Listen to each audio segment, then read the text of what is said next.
I'm so excited to be here. What an incredible story.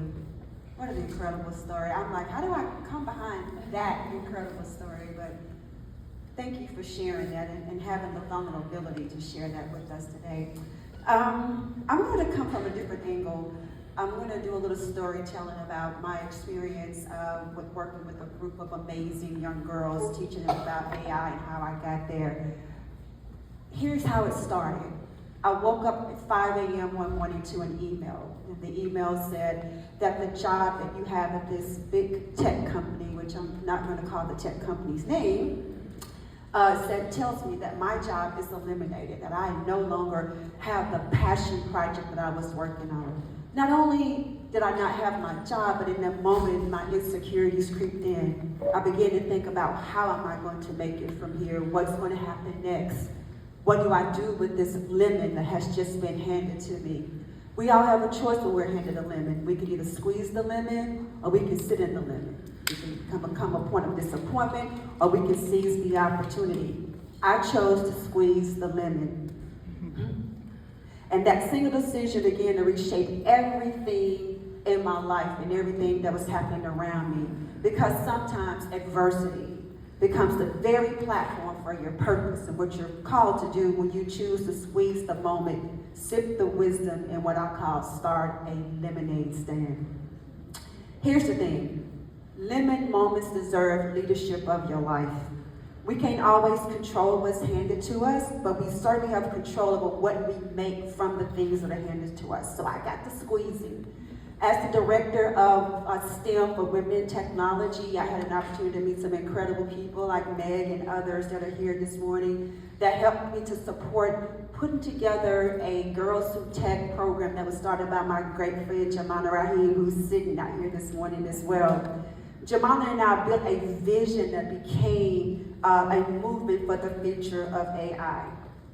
We launched this program for these 28 amazing girls at Belmont University. We introduced them to the possibilities of what AI can do. And when I tell you those little girls they dream things that I wasn't even thinking about at the time. We didn't just teach them how AI worked. We challenged them to think about possibilities, to become the next possibilitarians, to see themselves as not the consumer of the tech, but also the next coder, the next innovator, whatever they could think of and dream about, we encourage them to do that. And you know what happens when you place good seed into fertile soil, it begins to grow.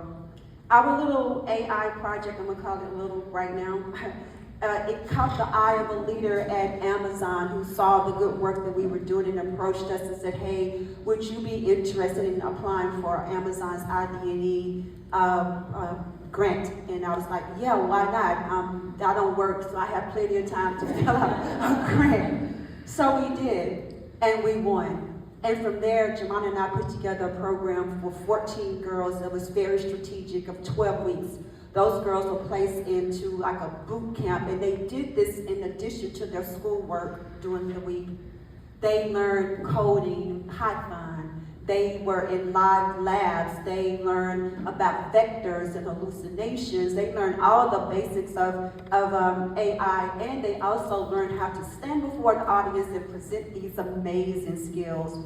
And as the girls was dreaming and learning, and I was being recalibrated, something on the inside was happening. The old me, the old wounds, and even some of the new wounds that were being healed in that moment just through the eyes of those girls, and it was just amazing.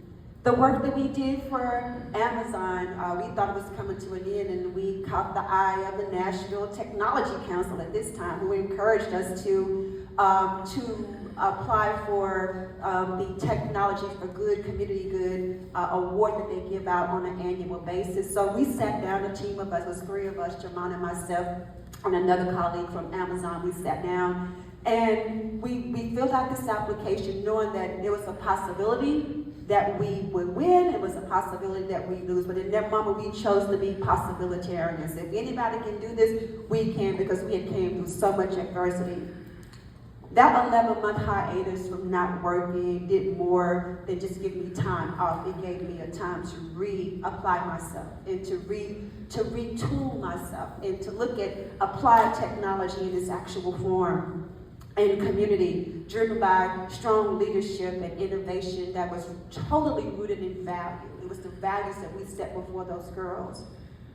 Honestly, stepping away from corporate was the thing I think saved my life and helped me to move into a new role. Exactly 1 week after the Girls Who Tech Showcase, I landed a career at another big tech company, and this company, I think Stacy mentioned it earlier, something along with this. They are one of the partners of the big Stargate project for AI, and that puts me in a different position. So as I was learning from those girls, as I was retooling myself, I was also being positioned for something greater that I didn't even know that was ahead of me. They introduced me to my future. Just by stopping and pausing, not trying to find the next role, the next job, it introduced me to where I am today, and I'm so grateful for that. So what do you do when life throws you lemon? You squeeze them. You feel the pressure, and you extract the purpose. You sip it. You slow down, you reflect, and you learn. But most importantly, start you an AI stand, because the stand you build in adversity may open the door for the next innovator, the next coder, the next you. And that's, ladies, how we lead with AI. With wisdom, with courage, in community, and with a glass of lemonade in hand.